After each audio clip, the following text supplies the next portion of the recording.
The assessment for Chapter 4 is going to be from your workbook.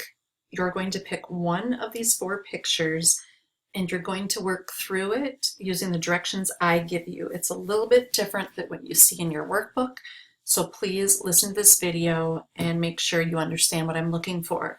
I'm going to pick one of these to work through, and I'm just going to choose the girl and the horse as my example. For your homework, you will have the choice of any one of these 3 images. So pick whichever one you prefer to work with, and you'll be doing the same process.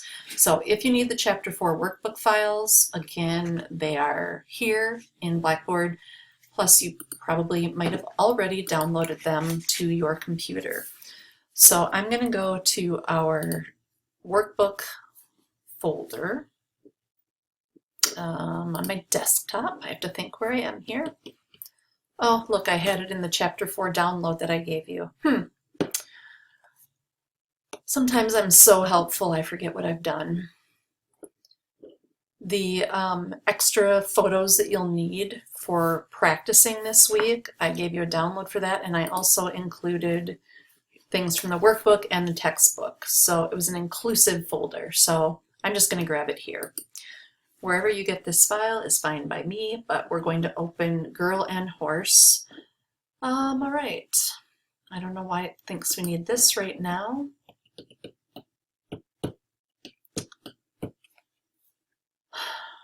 We're opening a JPEG. We're not opening a camera raw file. And yet here I am. I do love it when I hit all these problems. I must have worked with this in another class. Cancel. Go away. All right, let's try this again. I'm not trusting my files after all. I am going to go to where I have my workbook files.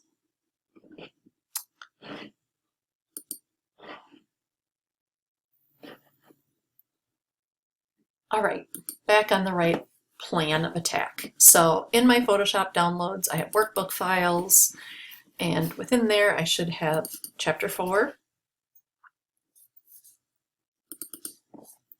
And there they are. I'm going to practice with Girl and Horse. You have your option to practice with any of these other options for your homework. I would highly recommend you choose the Girl and Horse and play along with me. All right, so what they wanted us to do was to duplicate this 4 times. I don't want that. I do not want you uploading 4 different files. So we're going to simply make different layers and try these effects on different layers, much like we did with the buttercups and the pink flowers last week, where we had different layers and we could turn the eyeball visibility on and off to see how they compare. So we are not duplicating them as your textbook says. We are making layers. So the first thing that we're going to do is with this background layer, we're going to duplicate it in a new layer. So Command J is the shortcut and the easiest version of doing that. And I'm going to double click on it and I'm going to name it right away. Auto Levels is our first option that they want us to run. So there are 2 ways of doing this. Since it's Auto Levels, we are going to choose the version that is still editable. So we're going to come down to our adjustment layer icon. We're going to choose Levels. And from this, we're going to choose Auto Levels.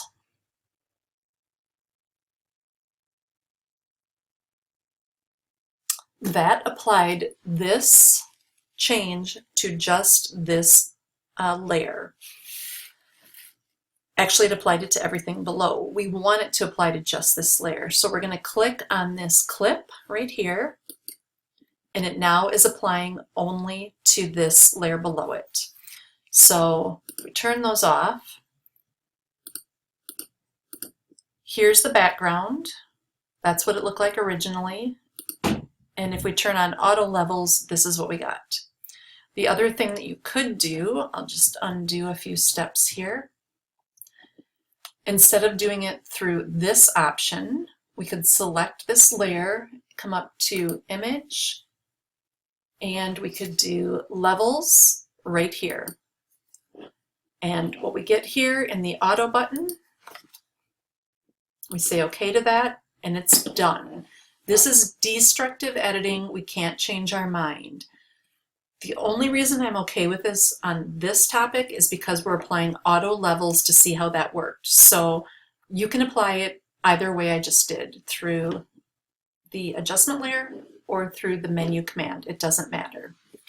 Then let's go back to our background layer and duplicate it again. So Command J. Let's double click on the name and give this one a name of Manual Levels. We're going to apply an adjustment layer, and we're going to apply levels, but this time we're going to look at the histogram. And this is a tough one because we kind of have a black point. I'm going to bump it over just a little bit.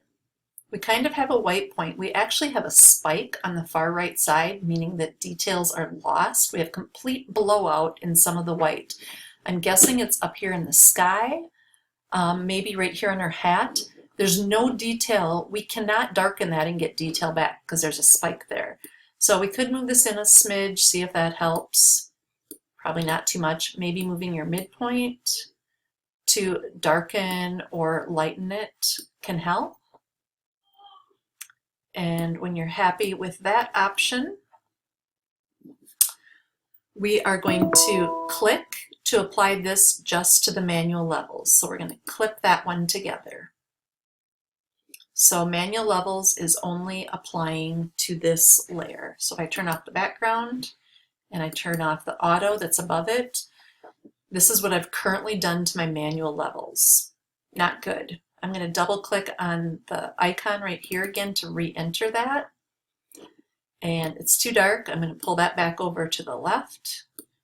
And I'm going to pull my slider this way to improve it. So I wasn't seeing any of those changes because I had other layers turned on above it. So that was a problem. I'm okay with this. That's a decent fix to this photo. So I'm going to turn off those layers as well. I'm going to turn on my background layer one more time, and I'm going to duplicate it. So Command J. And this one we're going to name Shadow and Highlight, or just maybe Shadow Highlight, run it all together. And the only way to apply changes to this layer non-destructively is to turn it into a smart object.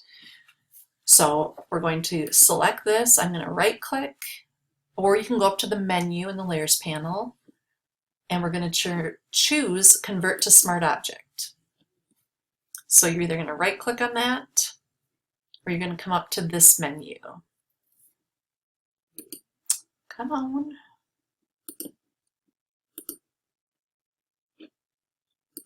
Not sure why that didn't do anything yet. There we go. Now we're seeing the result. So I can tell it's different because I see that little icon down in the lower right corner. So this is now a smart object. So I can do the editing to it, image, adjustment, highlights and shadows, and make sure that you're in this more option box. If you aren't, twirl it open. Maybe I've opened up the shadows a bit too much. I don't want the horse to look gray. I think that's a black horse, but I do want to see some detail. And the areas that are very white, I want to kind of recoup some of those details. So I'm going to maybe start pulling this over. Notice how I am capturing some, but there are areas that are going to stay white no matter what. But this might be a better look by darkening up some of our highlights. So play around with these sliders. Make sure we don't have shadows on her face. Make sure the horse isn't too dark, or too gray rather. It should be a black horse. And when you're happy, you're going to say, okay. So if I turn off these eyeballs, here's our original picture. Here is the version of it with shadows and highlights. Looks better. Here's the version of it with manual levels, because I can see I have my levels up above here. Turn that on. Clipped to it. And here is the version with auto levels. And there's nothing for me to see there because you just clicked an auto button. So it's very simple. So here are 4 different versions learning the techniques we talked about this week. And from there you would do a file, save as. And this is going to be a PSD, which is great. That's what we're going to want.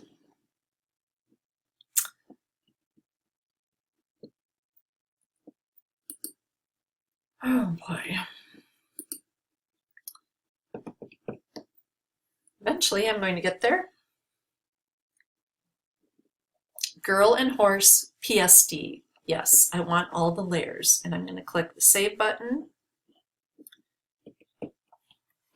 Oh boy. And okay. I can look up here, I can see that it's saving, it's taking its sweet time, but I will have a PSD file. The last thing that we need to do is take a look at this and find out if it's high resolution, and if so, how big is this file? So under image, image size, yes, this is big. All of the book files are high-res images, 300. So this is an almost 8 by 11 inch picture at high resolution. It's 22 megs. This is big. For the purpose of sending to me, I only want a 72 DPI PSD file. So now we're down to just 1.3 megs. That's great. We're going to say OK. And then we're going to need to save this again because it hasn't been saved in the smaller format. So I'm just going to do a file and a save. You can see up here that it's saving over that same name, Girl and Horse PSD, and it's done. So this is what you're going to upload to Blackboard. I will open it and I will see all these different layers. I'll see that you did auto levels. I'll see that you did manual levels. Oops, I forgot curves. I have to do one more. I'll see that you did shadows and highlights, but we also needed to do curves, so my bad. Let's turn that highlight off. It's okay doing it at this low resolution version also if you forget. So come to your background, turn it on, duplicate it, rename this one curves, and then apply a curves adjustment layer by clicking on this button and then curves. And in our curves, we can probably use the targeted adjustment tool again and think, you know what, I'm going to zoom in here. It's going to be pixelated a little, but I want to zoom in. I want to brighten up her face. I'm going to click and pull up a little bit there. Maybe the horse is a little dark. I want to lighten up. There we go. See how I open the shadows right here. And maybe this version of black I want to be a little darker. I'm also affecting the other pixels here, so I have to be careful. So that is the curves adjustment, and I only want it to affect the curves below here, so I'm going to clip it using this button to the curves below. So once again, here's the original. Here's what it looks like with curves applied. Here is what the, whoops, I gotta turn that one off completely. Here's what shadows and highlights looks like. Trying to get all those turned off, there we go. And that is a smart filter. Here's what manual looks like, and here's what auto looks like. And I have a feeling that when I showed you manual, I didn't turn on the eyeball for the actual adjustment right here. So this is what it should look like when I open your PSD. So select any one of those remaining 3 images, and you're going to be doing the same process. So auto level, manual level, curves, shadows, and highlights, and that's it.